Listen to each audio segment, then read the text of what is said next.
এই মার্ডারটা হয়ে গেলে এবার তুই মরার জন্য প্রস্তুত হবি। বড় ভাই, বড় ভাই? বড় ভাইকে তো মার্ডার করতে তো চলে গেলি।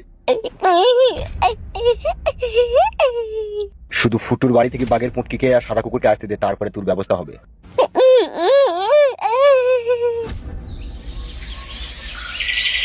তখন সেই প্রদীপটাকে নিয়ে আলাদিন অনেক বড় লোক হয়ে গেল। সেই দিন মজুর আলাউদ্দিনকে তখন সেই জিনটা বলছে, কি বলতে গেল? সেই জিনটা তখন আলাউদ্দিনকে বলছে, আমি তোমাকে অনেক বড় লোক করে দেবো। ও আমার কি বড় লোক হয়ে গেল? চুপ রে বাবা, কথাটা শুনতে দিবি তো? বলো বলো না বলো। আমার গল্প তোদের ভালো লাগিয়া? হ্যাঁ তো ভালো লাগবে না? কি সুন্দর লাগছে, বলো বলো। ও আমা, আমার কাছে যদি পনিরটা কোনোদিনও চলে আসে না, আমি ডেলি ওই ডিমটাকে একটা করে ম্যাঙ্গো জুস এনে করাবো। তুমি কথাটা শুনছি না, খালি খাই খাই খাই খাই। এত তোকে খুঁজে তোর মন ভরাইতে পারলাম না রে।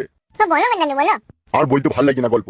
থাম ওইটাই ঠেলা হারামি নিয়ে মেয়ের গল্পটা দাদু ভালো করে বলছে না, তাহলে আমার মধ্যে দিনকে দিয়ে ফুটিয়ে আনা করাবো। মেয়ে আর বলবো না নে। ও আর কোনো কথা বলবে না দাদা, বলে তুমি বলো। ও প্রদীপের ঘটনা শুনতে হয় না, একটা কানা কুজু বাঘের গল্প শুনবে? মরা বাংলা দিন তো বাগাবা। চুপ রে, দিন তো হোক আর মরাই হোক, শুনি কেন? সব গল্প শুনতে দেয় না রে। বলো দাদা বলো বলো, ওখানে তাকেও না বলো। একটা ছেলে আমার ভালো হইল না রে। কথার গোষ্ঠীর গান মেরে দিস কেন বে তুই? তা আমি শুনিয়ে কি অন্যায় করলাম মরা বাংলা দিন তোমার? আমার এর বাগবে শালো। নিয়ে আর বাঙ্গো আছে দাদু।